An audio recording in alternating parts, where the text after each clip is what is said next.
ইয়া মাহবুত আল্লাহ, তুমি নাকি রমজান মাসে পৃথিবীর সকল শয়তান বাইন্দা রাখো। তাহলে বাংলাদেশের শয়তানগুলা বানলা নাকি লেগা? শয়তানের ফ্যাক্টরি বইছে বাংলাদেশ।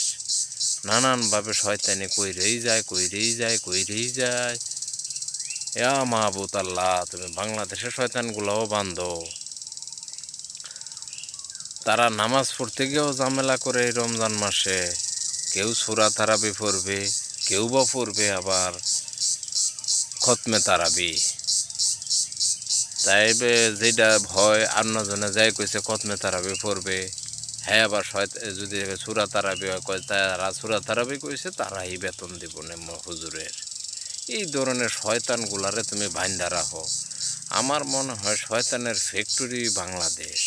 বাংলাদেশ থেকে মনে হয় সারা পৃথিবীতে শয়তান সাপ্লাই দেওয়া হয়। এই শয়তানগুলাকে বান্ধার একটা ব্যবস্থা করো আল্লাহ। এই শয়তানগুলা রমজান মাসে খাদ্য মজুত রাইখা তারা নানান ধরনের শয়তানি করে। খাদ্য রমজান মাসে অন্য অন্য দেশে যেখানে খাবার পণ্যের দাম কমায় দেওয়া হয়, তারা মজুত কইরা পণ্যের দাম বাড়ায় দেয়। পর্যাপ্ত পণ্য থাকলেও তারা বলবে, দোকানে গেলে বলবে যে পাওয়া যায় না, এই সেই নানান ধরনের কথা। আসলে কষ্ট লাগে এই রমজান মাসেও যখন এই ধরনের ছল চাতুরি করে, অনেক কষ্ট লাগে মনে।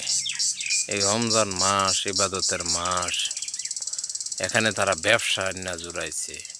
নানান জিনিস মজুত করব, স্টক করে দাম বাড়ায় দিব, এই হয়েছে তাদের কারবার দরবার। আসলে আল্লাহ, শয়তান মনে হয় বাংলাদেশে তুমি বান্ধ নাই। বানলে মানুষ নামের শয়তানগুলা এই ধরনের কাজ করে কিভাবে? তার কলবে কলবে আসলে বাঙালি শয়তান ঢুকে গেছে। তা না হলে এই ধরনের কাজকর্ম করতে পারে? তারা শয়তানের ফ্যাক্টরি খুললা বইছে। একটা বানলে 10টা খাড়া করে তারা নিজের এই শয়তান হয়ে জায়গা। শয়তান মানুষ যখন শয়তান হয়ে যাইব তখন তো আসলে আর কিছু করার থাকে না। এই ধরনের শয়তানদেরকে বানবো কীভাবে? সামাজিকভাবে তারা একটা বেদিতে রূপ নিছে। তারা ভাইরাসের মতো তাদের চলাফেরা।